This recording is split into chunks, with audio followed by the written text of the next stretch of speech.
Okay, hi everyone. Welcome. We're talking to Hannah Gerber. She's at Sam Houston State, and I'm Peggy Simingson, and I'm at University of Texas at Arlington. So we're both in Texas.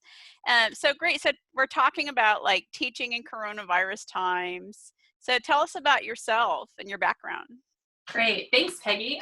So Hannah Gerber, as Peggy said, and I've been in higher education for about 11 years now at Sam Houston State. I was a K-12 teacher for 4 years before becoming a higher education teacher. I'm a faculty of literacy, but my training and my education has been kind of a mishmash of literature and technology and some philosophy. Oh, cool. So I kind of have a hybrid approach to the way I see things. So I think that's it's just needed. Yeah. yes, absolutely. We were discussing this earlier about Yeah, totally. Yeah, that's great. I love it. Yeah, I've also been in higher ed 12 years, so about the same. We're kind of so on yeah, we're time twinsy. frame. Yeah, exactly. And I taught in Alaska. I taught in California and Texas, K-12. Yeah, I was in Florida, so that's Oh where I did yeah. mine. Yeah, my Oh good. K-12. Yeah, so I've Awesome. been all Texas for higher ed. So. That's great. Yeah, me too. Awesome. And then what do you think about, what do people need to know about teaching in this age where we're kind of all online? What do you think? That's a great question, Peggy. So I think some of my thoughts about, teaching online, whether we want to look at it as, and I'd be interested to hear what you think about Oh this, yeah. is the way that we're looking at teaching online right now. Often, all the things that we're reading and the Facebook groups and the chats seem to be people almost approaching it with a panic Mm-hmm. versus kind of a little bit of and I don't want to say a reservation because I think Mm, that online teaching is the future mm-hmm. in many ways, but I also think like there are ways that we should really focus on, okay, what is it that is the essential information we want our students to glean from this. It's not necessarily talking heads on a stage, which is what a Yeah. lot of people, I think. I don't know if are you seeing that too? A lot of people talking. Yeah. Yeah. And what I'm seeing is people think like I teach a 3-hour class, so I have to do a 3-hour Zoom call. And like it doesn't translate. Like a little bit goes a long way to me with online, or you can be a little bit, some videos, some blogging, you can kind of mix it up. Yeah, I think that's exactly right. It's the conversation I was having with.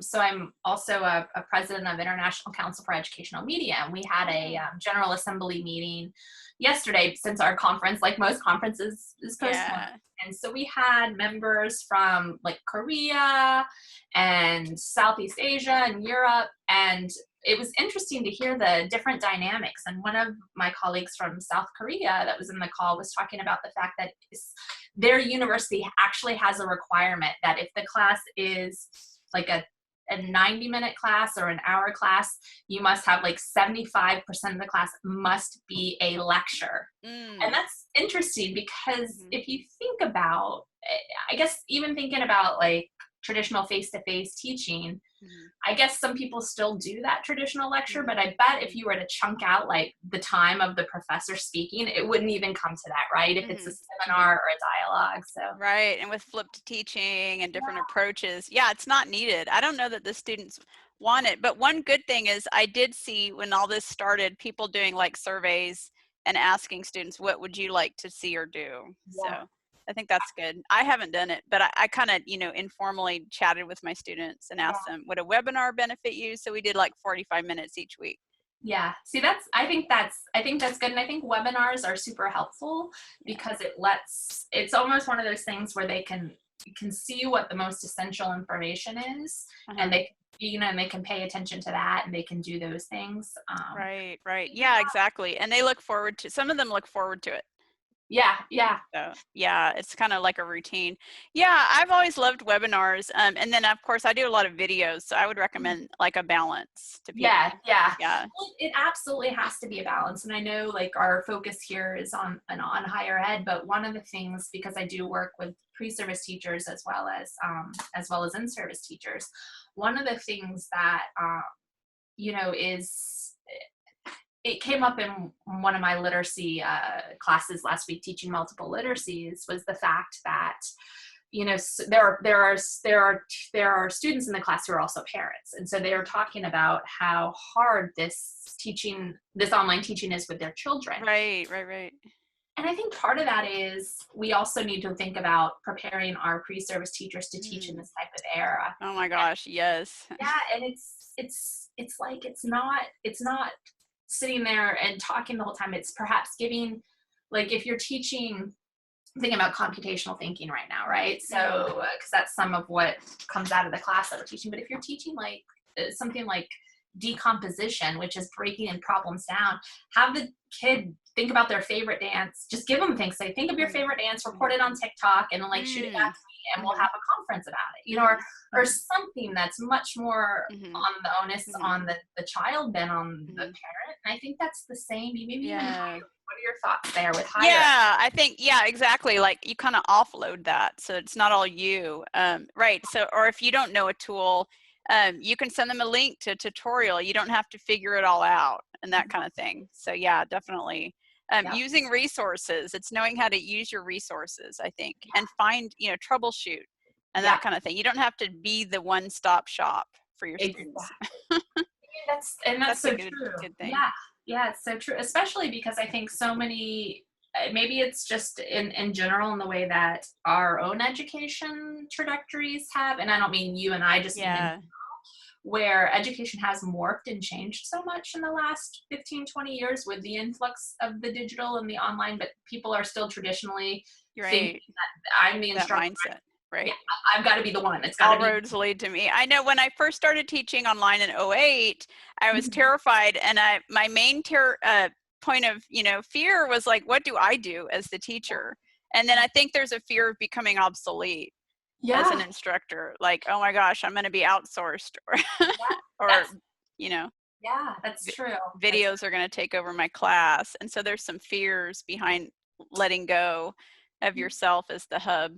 It's interesting that you say that. I heard a talk several years ago from one of the project directors at UNESCO's mobile learning ICT strand, and he made this comment that actually when it comes to teachers won't really ever be obsolete. There's no way that the technology will replace it. But he had a really interesting, and he was drawing a lot of this from data, really interesting kind of thoughts in education moving forward, suggesting that actually in developed, and we can get away from the developing dichotomy. There's some interesting stuff by Hans Rosling, who talks about actually the 4 levels that every country has: the super impoverished, the impoverished. But if you look at OECD data, and you look at like developed and developing, that the developed countries actually will need less teachers and not more because of technology, and the developing countries will need more teachers, not less. So interesting. 2 summers ago, I was in Malawi and was doing some work for UNICEF, collecting some data actually on technology and teaching in child-friendly schools. And they have classes that are 300 to 500 kids per teacher. Whoa. Look at that. Wow. You can see almost where, UNESCO and UNICEF is starting to think about shifting their, I don't want to use the word narrative, that's a loaded word, shifting their kind of agenda or their thoughts that like, we need to help put the resources there, whether it's higher ed or K-12. Interesting. So, Interesting. Yeah, exactly. Well, good. So anything else that you want to think about? I know the spring is going to be really different. How people approach spring is going to be different than fall. So I'm hoping people can, kind of decompress over the summer, and then wherever we're at for fall, kind of have more of a big picture perspective about online. It's interesting, and I would love to hear also some of your thoughts on the idea of remote teaching, especially with your experience in Alaska as well. I think that's what you're talking about. But it's funny that you say decompress, because I think I know, exactly. Next week. I know.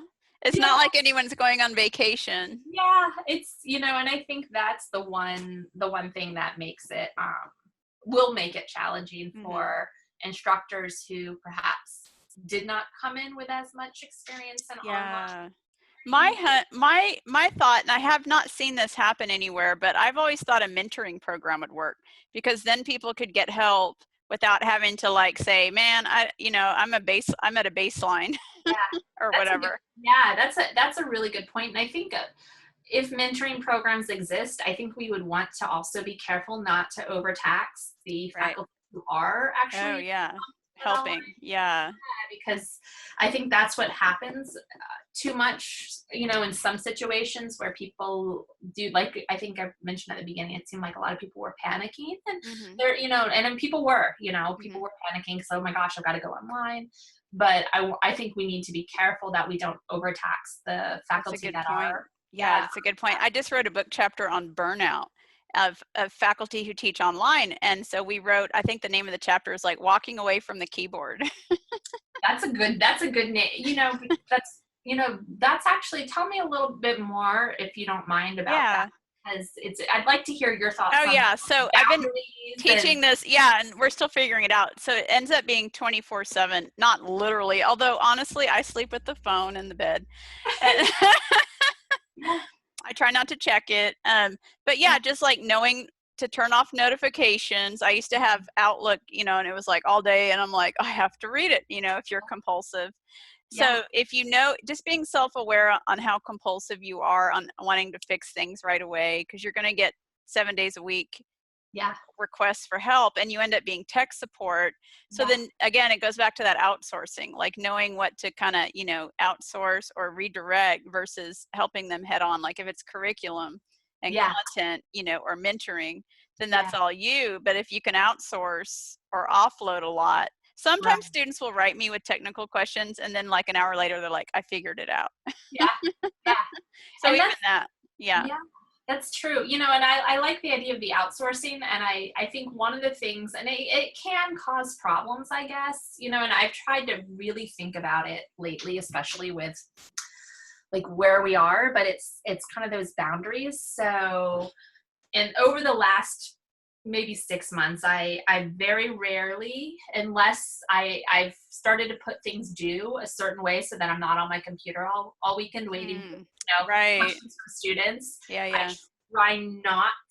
I try not to check email at least one day of the weekend, but preferably two, to give myself that. And I think it's allowed me to feel a little healthier. And students know, I let them know up front that, I will be checking email from this time to this time. Don't expect a response. It doesn't mean I won't check it, but just don't expect a response over this time. Mm-hmm. And then I refuse to put my work email on my phone. Like those are, Oh, that's a good one. That's yeah, major. Yeah, yeah, totally major. Yeah, that's important. Yeah. So having those digital boundaries, I'd say, is the main one, and patterns and habits and yeah. that kind of thing. Yeah. Yeah, well, that's great. Okay, and then what are your own approaches to digital teaching? Like, what have you done during the coronavirus time? Yeah. So it's interesting because I generally teach an online class at least, once a semester. I'm on a 2-2 load because I teach in Yeah. the doctoral program, which is, counts as a double load for courses. So I generally have one online class and then one face-to-face class. But this semester, both of my classes were face to face. So I Mm. had not originally planned them for any Mhm. type of online. However, one of the face to face classes was a teacher preparation class, the one I had mentioned before, Mhm. and we were teaching the intersection between computational thinking Oh, and content literacy. oh, So cool. we had put groups and teams at the beginning of the semester, and we started teaching them how to use collaborative documents like Google Docs. And so Mm. it's an easy transition because and we taught it as a 1 day a month workshop. So it was from 8 to 5 once a month with kind of a flipped classroom approach. Mhm. Mhm. So that transition was fairly easy, in the sense that we were able to still require students to be able to work together. We gave them the option. If they didn't want to, they didn't have to, because of understanding Mhm. extenuating Mhm. circumstances. So I think being flexible was one Mhm. of the things that Mm. really had to, Totally. Yeah. yeah, an understanding. And then my other class was advanced qual, and I ended up actually cutting some of the major assignments completely out because they Oh, were yeah. required to do research. Right. They couldn't do human subjects research in a pandemic where you have to interface with people. So Right. yeah, so Oh man. flexibility and the realizing you can't do it all. Yeah. Expect the same if there were certain parameters. So flexibility, understanding, and adaptability. I don't know. What are your thoughts? Yeah, that's what I did too. Yeah, so due dates were majorly flexible. And one thing I had done is virtual service learning, and I've been trying to figure that out for years. So we were Tell me doing about like so we did virtual storybook reading where they that. just read to students, and I'm still trying to come up with some better structure for that and demos, and that's ongoing. But really, it was sort of like a side project, and then it became the main project. It's like, Yeah, okay, we're all going to do this, you know. And the good thing was, whereas before it just seemed like a out of the box kind of on the sidelines, you know, idea. Now everybody's K-12 virtual, you yeah, know. And if you had said that in January, oh, you know, this may be a possibility. It's like, oh no, that's just her hobby, or you know, it's like, yeah. So true. so we just switch gears. And then I'm looking into ways they can do virtual service learning, maybe making videos and that kind of thing. I love the idea of virtual service learning. Have Yeah. you? And I've not actually heard of that before. Yeah. Have you looked at? Oh gosh, what's the? I guess it's the Center for Civic Engagement, or I'm trying to think of the. Is Arlington a what they call a Carnegie Civic Engaged campus? We Or might be. I know what you're talking about. yeah, Yeah, a few years back they were going to do that, and we were going to be an engaged department. yeah. So you could Yeah. totally like use that kind of Oh, marketing to like yeah. promote it with your colleagues. The whole idea of like, you know, this service, you know, this service component, a virtual service or digital service component, or Yeah. you know, that would be a really, you know, neat way to market it to your colleagues Oh, who that's may good. I wrote it down. yeah, so good job. You Idea. awesome. I love it. But yeah, my transition was pretty smooth. And so I just, you know, it was just not wanting to not stress out my students. Yeah, yes. Yeah. And that brings, Yeah. I guess, and I'd love to hear your insights on this too. It brings me to one of my thoughts, what I look at as a like a, you know, I don't call it a social justice issue, but it is a social justice Yes. issue, Yeah. internet insecurity, Right. and the fact that not everybody has stable internet, not everybody has the hardware, you know, to Mm-hmm. be able Mm-hmm. to, not everybody has the security knowledge to be able to protect themselves and their families when they're online, if they do. But Mm-hmm. one of the things, especially living rurally, Mm-hmm. like I do, is thinking about internet insecurity. And I didn't Mm. grow up with internet. My parents still don't have internet. Because Wow. it's not they have a hotspot because that's the only way they can get internet because of Mm. the, you know, how rural they are. And the only reason why I have internet is I paid to have cables trenched into my house. Oh, They would wow. not have brought it to me. So it's that kind of idea that, you know, I think I was paying close to with my internet overage and the satellite that I had before I was able to get them to bring internet was close to $500 a month. Like, Oh my gosh. Wow. useful question, would you spend Yeah. $500 a month? No, yeah, and some of our students were used to go to I know it had like Starbucks parking lot and that kind of thing, or Starbucks or whatever, library. So I think that is something for us to consider. Yeah, You know, definitely. is you know, how do we negotiate that? How do we navigate that? How do we Yes. ensure equality? And I don't know, what are I your know thoughts? that's worth thinking about. Yeah, and so access, not yeah, thinking about ways. I've always thought, and I know you probably have too, like ways to make learning mobile. Yeah, yeah, Mobile yeah, options. So that's why I like YouTube videos, because most yeah, people can pull those up on their phone. yeah, That kind of thing. But yeah, being sensitive to that, and then thinking of workarounds. And so right. like if it's not ideal, but like, you know, and another colleague was saying like, you know, even print stuff out and snail mail it to people. Yeah, if you Or, have to. you know, yeah, like thinking of those, and growing up in Alaska, yeah, like what's your plan B and C? Yeah, And yeah, so like thinking of workarounds, and so like with the virtual service learning, thinking of a range of options for yeah, them if they don't have time, or you know, that yeah, kind of thing. But yeah, I'm interested in security too, and keeping yeah, students safe, even, you know, adult students safe, and that kind of thing. yeah, yeah. So yeah, those are all good. Yes, yeah, it's super important, and it's not. not talked about a lot, I don't think. I mean, And it's I know, yeah, you're right. And I love micro learning, which is to me Mhm. like an equity issue because some students only have 5 minutes at a time Yeah, yeah, to learn, or they're just busy or whatever. yeah. Yeah, micro learning is fascinating, It actually. is, yeah. And I noticed it's big in the corporate sector. It is, and that's, I think that goes back to what we were talking about earlier, Yeah, right? The idea of cross-pollinate. silent Yeah, cross-pollinating. Yeah, we don't right. pay enough attention, I think, in academia to things that exist outside of the silos that Well, we. it's interesting. I know. I noticed that if you've heard of a company called Gartner. I have not, no. Yeah, Like, Gartner. So they do really high level kind of like reports, and okay. they talk about what's trending and hype cycles Mhm. and that kind of thing. And they're really, they do high level.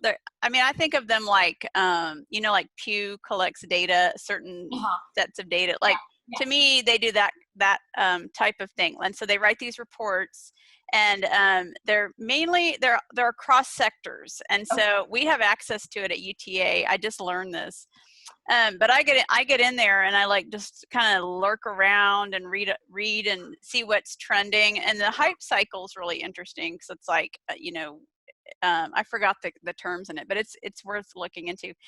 But yeah, it just has good information on what topics are kind of trending right now in different sectors. Okay, so Yeah. it's kind of cross-sectoral and Yeah, you can sort by sector and okay. then where stuff is at in the hype cycle, like maker spaces or like, Wow. topic X or Y and that kind of thing. So Have I've you been seen following that. sorry. I was gonna How say, are have you? you seen a lot of and that you bringing up the word maker spaces also kind of Yeah. makes me think about some of where our prior conversation was going and that dabbling.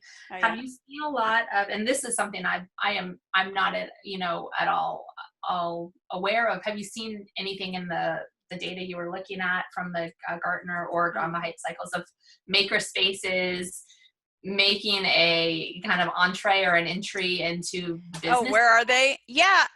No, I think I only looked in the education sector. Okay.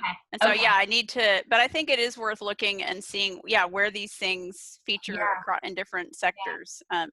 Yeah, when I went to the USDLA conference Mhm. way back when, I mean, this is going to sound ignorant, but I had no idea like the health sector was using a lot of the same tools we are.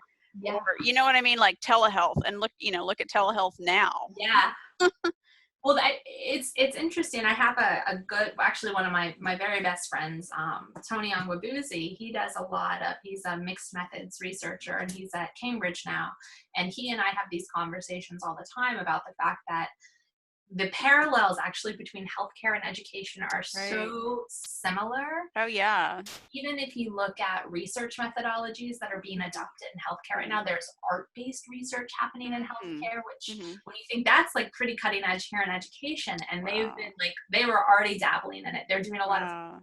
qualitative research in healthcare, which Mm-hmm. people think, oh, it's, you should only be doing like quantitative statistical Mm-hmm. analysis, Mm-hmm. randomized controlled trials, and like Right. they're legitimately doing like these really creative approaches to understanding healthcare needs that Oh, wow.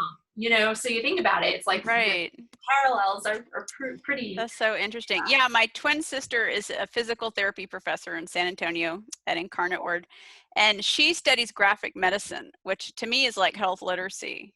Yeah, So it's really interesting. Like we grew up reading comic books, yeah, like, and that so sounds fascinating. yeah, so like how do people learn about, I don't know, whatever issues come up. And so she actually went to San Diego Comic-Con and they have a research strand or day or whatever. And so she presented there. I was like, that's awesome. That's cool. What a cool. That's awesome. Super, super. Yeah, so we're both like out of the box or whatever. Yeah, yeah, yeah. And I think the more out of the box you are towards approaches, the better you'll also be as an online instructor, right? I think so, willing to try new things. And somebody high up at my university asked me like, what should we do? As this coronavirus shutdown happens. And I said, people need to have an open mind. Like Yeah, to me, and it sounds so like, it's not about do module X. It's like have an open mind yeah, to yeah, me, absolutely. so I don't know. I know that's not a strategy. But it It is, but you could say it is, but it isn't, but it is. Yeah, it is. It's like you have to, like, because I've seen, and then, I was in all those groups and I had to kind of mute them on Facebook. Yeah. And some of them were like, we didn't sign up for this. And I thought about that and I was like, yeah, that's true. Yeah. But here we are. Yeah. There's a lot of things So, that don't sign up for that we're right, thrust into. And, greatness is never something that, right, you have to, you have to strive towards it, I guess. right. Just kind Whether of you're deal with what is. Yes. Yeah, deal with what is. Play your hand as it lays or whatever. Yeah, Like yeah, that yeah, Joan Didion book. Yeah. yeah. Well, good. I think you've shared a lot. Anything else, like looking ahead or, any tips? Yeah, this is always the Yeah. challenging question, right? Yeah. Because Yes, I don't know either. yeah. It's kind of like if you had, the crystal ball, then you would know. Yeah. Yeah, I think looking ahead, this is not going to sound doomsday. I'm not trying to make it Yeah. sound doomsday, but it is a clarion call for, for everybody to really Mhm. open their eyes and look at the potential of online learning, because Totally. Yeah. this is not going to be the first time that we are, in a situation like this. It may be another pandemic. It may not.